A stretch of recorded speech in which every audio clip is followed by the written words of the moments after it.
do my best. Thank you all, and thank everybody who had anything to do with putting this on. This is a real opportunity for me to encounter other people who are thinking about the same thing. Not all of you have been in Chaco. How many of you have been there? The rest of you will believe everything I say. I'm here to talk about Chaco in a very different way than I've ever done before. And I'm not the right person to do it. And in fact, when you work for an organization, I'm employed by the Park Service as an interpretive ranger. When you work for an organization, you have to follow the rules and regs of that organization or leave. And I play with that concept, staying or leaving, almost every day in Chaco. Being a government agent has its downside. But in terms of talking about anything that has to do with Chaco's relationship culturally, politically, with the surrounding communities and the rest of the world, there's somebody who's assigned to do that, and that's not me. In fact, it's my supervisor of interpretation. So there are certain things I can't talk about, but you're in luck because I don't know about them anyway. I know basically, and I can tell you today, what has been published about Chaco and its relationship with what's going on around it. I want to talk about that, but I also want to talk about what's going on inside Chaco, because that may, in the long run, have a greater effect on Chaco than everything that's going on outside. What's going on outside is there's an attempt, a proposal, I'm not sure how specific it is yet, to create a buffer zone around Chaco against development. And this is most especially true because of the gas and the oil. Some of the allotments that are being suggested to be given in the drilling, one of them is 1,200 feet off the boundary of the park. And it isn't just the drilling at the time, but it's all the roads, and it's all the activity of the trucks going back and forth, the pollution in the air. Most of this development is to the north and east of the park. The advantage of that is when we're down in the park, we can't see those lights so much. But as soon as it starts moving into other areas around the park, there are some very low horizons. And even to the south, we can see some of the places where there are allotments possibly to be given for the oil and gas. We can see them from our observatory, which is right next to our visitor center. Last Sunday, there was a congressional delegation that came to the park. It was big. We in the park had only a small idea as to what it was all about and what was happening. We knew it had to do with this proposal of a buffer zone.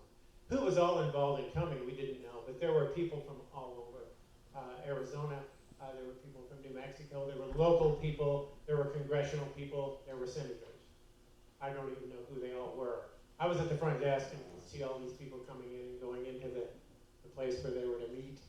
And they met for several hours, and then they went out and toured the park, went up on top where they could see the landscape to the north where a lot of the oil wells will be and are now.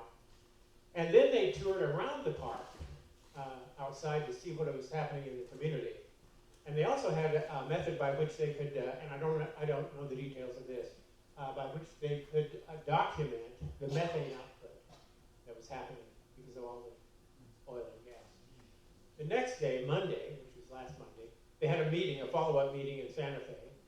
And after the first meeting, I talked to some of my local friends who went to that first meeting. And then after the second meeting, I talked to some of the people who were involved in that meeting. The first meeting, the people, my friends, who were local people, they're just activists because it's their houses, their hogans, their livestock that are being affected by all of this. What they told me was that they could see little difference between how the gas and the oil people treated the local people and the politicos who were trying to protect it. From their point of view, the people's point of view, they didn't have much of an opportunity to speak. It was all the other people who were speaking. I guess that was a little different at the second meeting. There were more local people, and they did have more to say. The upshot of all this is that I can tell you that this idea of a buffer zone which we have been talking about for years, has reached another level. It's notched up a bit, so there is hope. There's a room for hope. What it will look like, we don't know. But one of the things we find is that the Chaco system isn't just a park, as you know. That's really a small part of what Chaco was on the landscape, and all of that stuff outside the park is in danger. Development left and right, all over the place. We don't have access as a Park Service to most of it. And what will happen to it, we don't know. So when they create this buffer zone around the park, there are some non-contiguous sites outside the park that we have jurisdiction over that will also perhaps have a buffer zone around them. The question I want to know, and my local friends, my neighbors want to know, when there are restrictions as to what can go on around the park, what will that mean for the people who live there? And they don't know, and they haven't had that communicated to them, and I can't tell them, I don't know either. This issue is so full of angst for the local people and for the park that it's really hard to think about it. And you see such strong movement towards the development. It's hard to have hope because we are all complicit. Every one of you today probably did something that had to do with gas and oil. We're here because of all of that. We're all complicit. When we deal with a situation like this, that seems well defined on one hand. You have a park, you want to protect it. All this you want to protect. There are people who don't want to protect it because they don't think about it, they don't know about it, they've never been there. They don't see it as a value. And these situations, I don't know how it will get resolved. It probably will not get resolved to everybody's satisfaction, or maybe to anybody's satisfaction. So it's a part of the modern world we live in. That's as much of an update about that I know of, that I can give you here. And now I want to talk about something else. What's going on inside of Chaco. Now, I want you to understand the context from which I'm speaking, which is personal. Chaco isn't just a job to me. I lived there. I lived there for 31 years. That's a place that I've gotten to know in ways I would have never dreamed I could have known when I first got there. A lot of that is not just because of my work, but it's also because of my relationship with the people who live there. I work with the local people. They drive in every day. And they have a relationship with the place that has changed my relationship. Learning how to feel in Chaco and see Chaco in a way very differently than when I first got there, when it was a place I studied. I was fascinated by Chaco because, number one, it had a dark sky, and I'm an astronomer, and I love dark skies, so I went up there all the time, took my telescope, and then I got more involved in the programs where I presented the astronomy to the people. And that became the texture of my life for 30 years. And in all that time, the structure in which I was embedded, the National Park Service, had a certain formula. And it wasn't always to my liking, but it was something I understood and could be with. 5 years ago, that structure was totally destroyed by a simple act of making the decision that none of the division chiefs have to live in Chaco. And today, none of the division chiefs live in Chaco. About 5 years ago, we had a superintendent retire, and then another superintendent who was the superintendent at Aztec was the interim superintendent for Chaco. And this is often how it happens. The superintendent goes, the one from Aztec will be the interim one. He didn't want the job because he had to live in Chaco and it was too remote. But somebody above him made the decision, okay, you don't have to live in Chaco, and he took the job. The superintendent, the first time in my time there that the superintendent did not live in the park. And then he made another decision, and that decision was he wanted all of his division chiefs to be division chiefs at both Chaco and Aztec, which removes them a good portion of the time from their time in Aztec.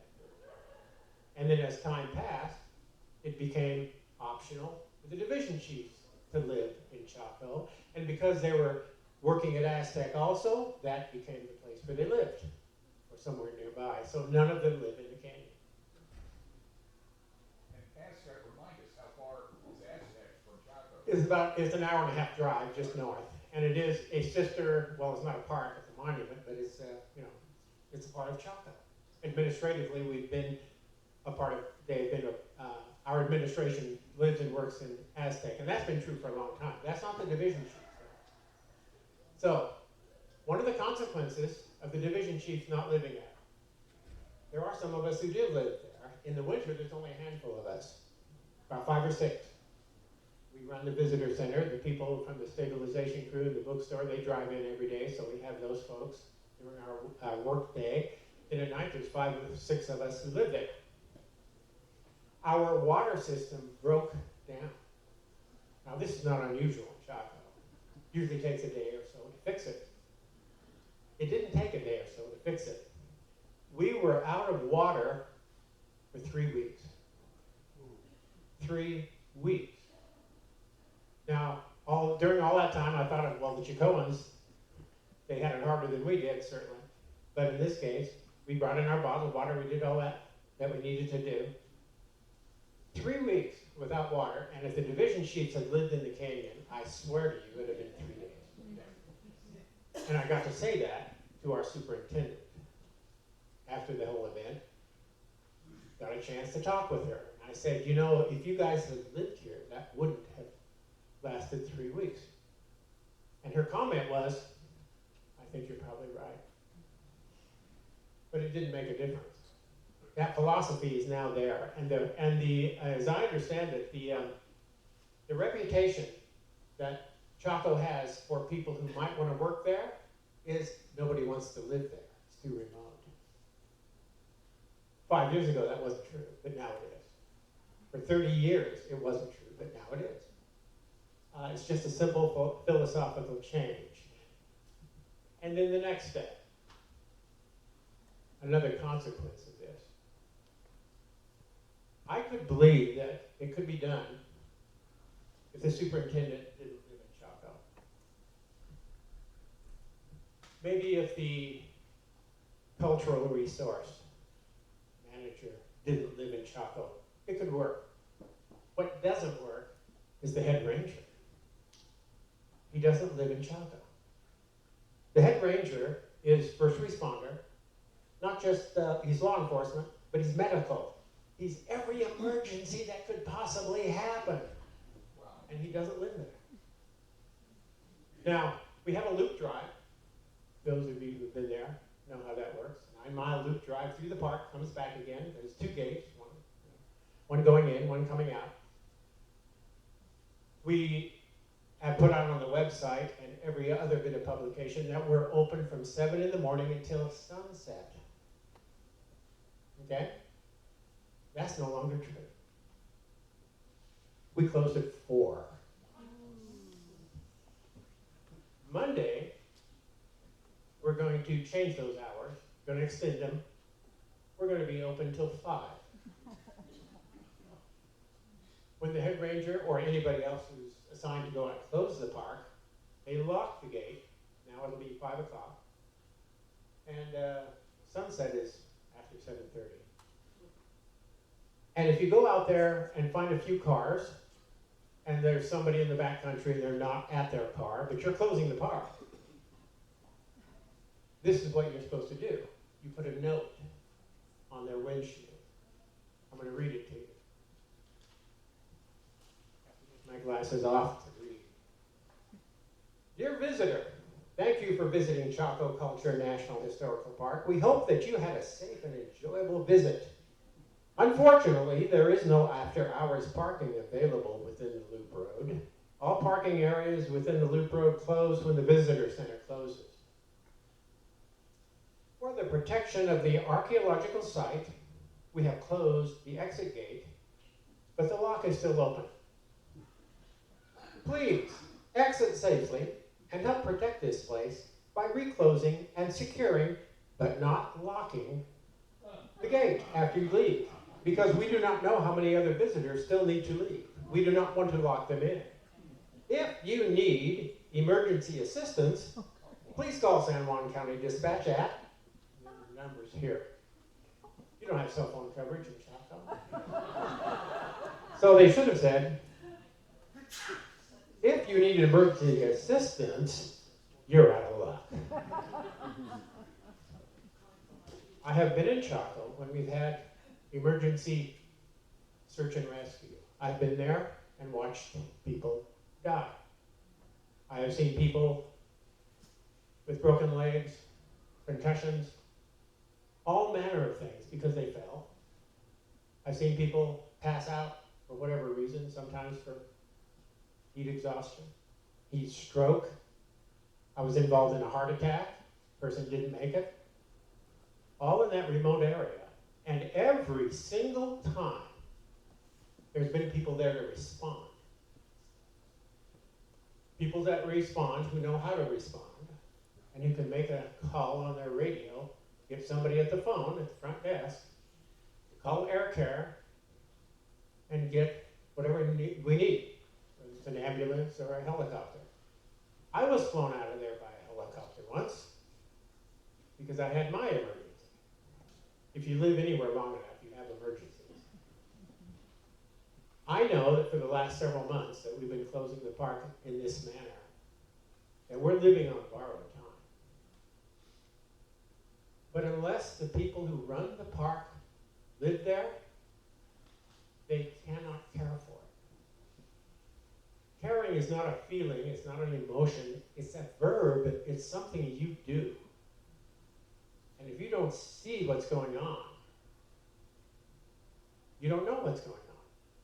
The average visit by our division chiefs goes like this. Maybe twice a week, sometimes more if there's something happening, but twice a week, 9:30, they'll show up. It's been an hour and a half that they've been driving from Aztec in their government vehicles. They come to the front desk. Well, they don't come to the front desk, they come to the visitor center. They go into their offices. They're in their offices for 2 or 3 hours, and they all gather together in another room, the library, where they have a meeting for however long. Then they go back to their offices, and at 3:30, they leave the park. That's their entire experience of the park. On the computer, on the phone, in a meeting with each other, indoors.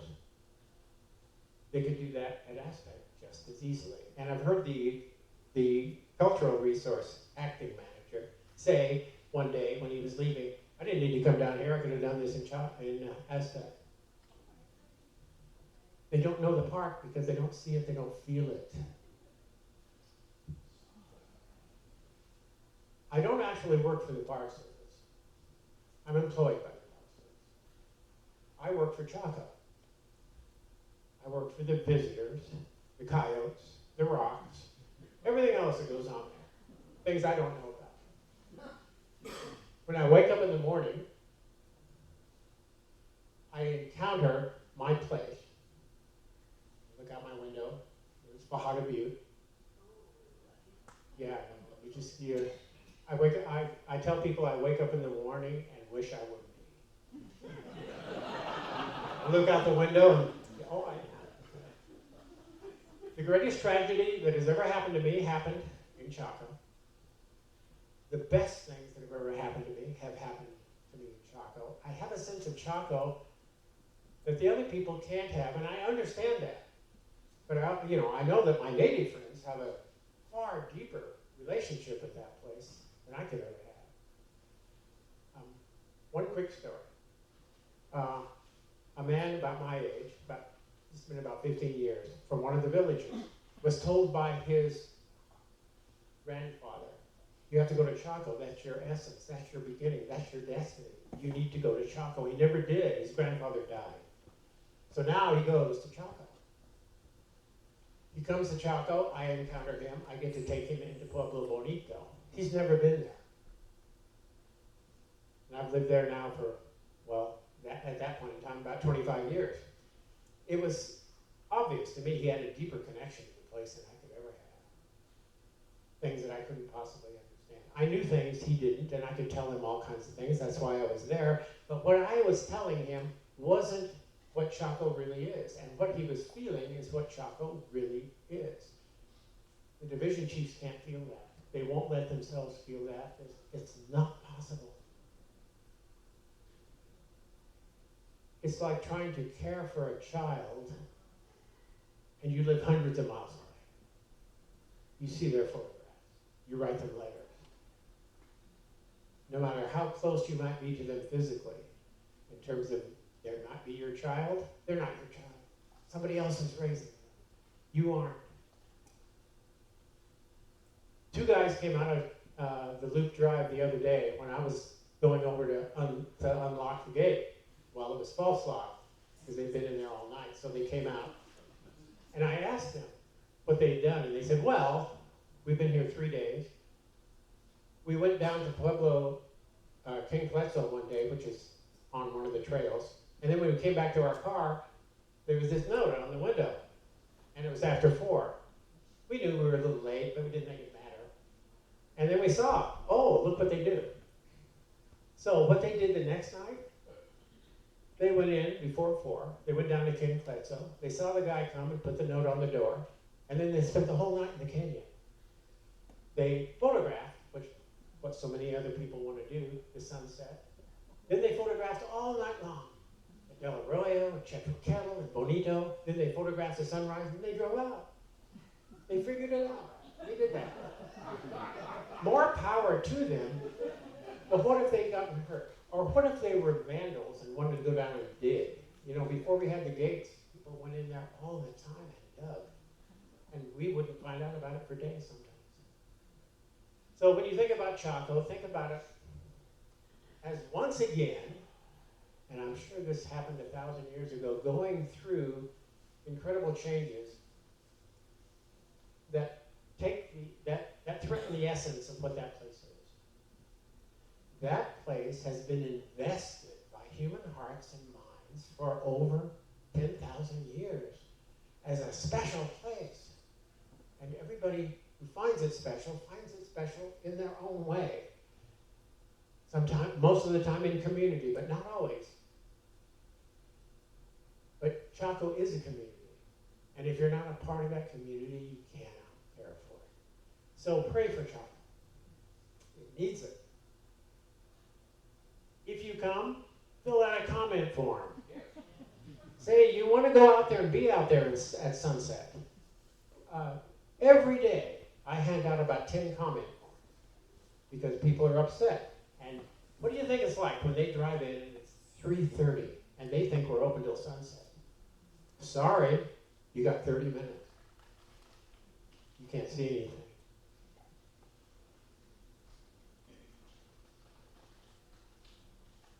Chaco will survive, but will our ability to connect with it and those thousands of years of memories and hearts and minds that found something special there, will we still have access to that? And I don't know. It's survived 1,000 years and gone through all kinds of changes. I try to be hopeful. For all of you who've been to Chaco, thank you ever so much. For all of you who will come, thank you. And thank you for allowing me to speak about Chaco. And I'm sorry it's not the best of messages. I don't know what else to say except thank you all.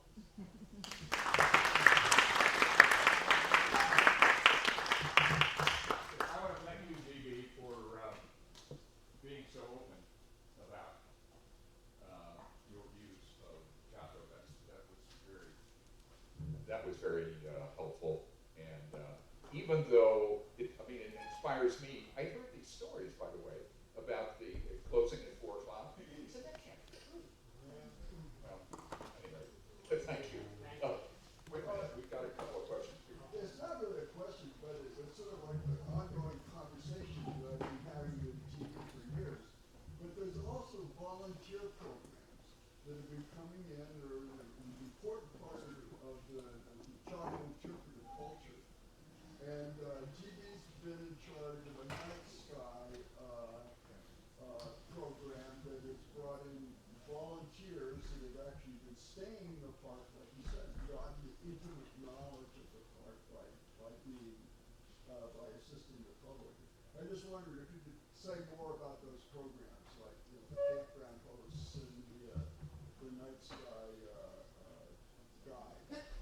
Well, in terms of the volunteers, you couldn't have a place like Chaco without volunteers, number one. They do things that the rest of us couldn't possibly do. Like in all organizations, volunteers sometimes have a tough time, relating to the powers that be and feeling appreciated. A lot of the things that the volunteers do, the division chiefs have no idea. They don't know. And many of them they never met. And that's just going to be an ongoing thing now if they don't live there. But yeah, volunteers are one of the essences of how we make things work there. I mean, I started as a volunteer. Rick, Yes.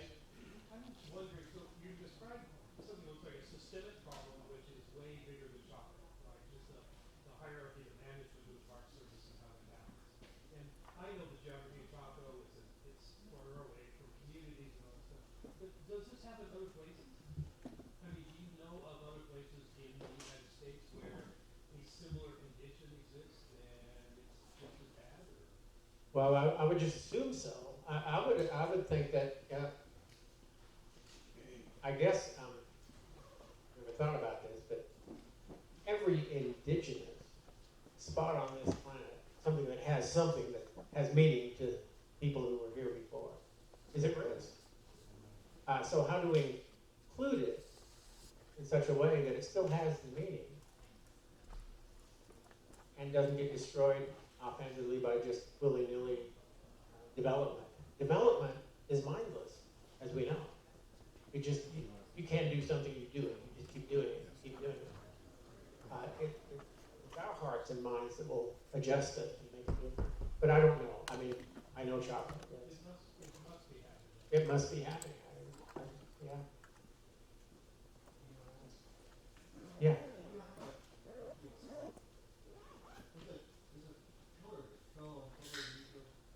I'm sorry? Yes.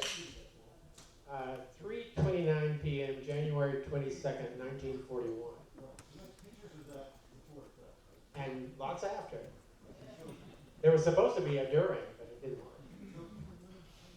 Professor Dombrowski has this model, a 3D model that's generated from photographic images of rocks. Do you have enough pictures of that before it fell to make a similar model to determine whether there's any astronomical alignments associated with the view shed along the blunt edge? That's an interesting question because there is an alignment at King Bledsoe for the winter solstice. It has to do with the width of the building and it's predictive and confirmatory. And it has to do with that slot right behind Pueblo Bonito that comes straight down, and then you get this kind of L shape. And the sun comes right up and out of that. And the first thought was, when we discovered that, is, well, threatening rock was there. But it's been determined that from that angle, threatening rock was just enough of it. You didn't change that slope. So we'd have to look at something else. But absolutely, things like that have altered alignment. Certainly. I was wondering if you could reconstruct the 3D model. That's what you'd have to do. I will tell you this. We had an anniversary about 5-6 years ago of it. So at 3:29 p.m. in the visitor center, a cake had been baked. It had threatening rock and Pueblo Bonito. And right at the exact time, we counted down, 5, 4, 3, 2, boom, and then we ate the cake. All right. We have Navajo people who work in the office. One of them works for the bookstore, and she's pretty traditional.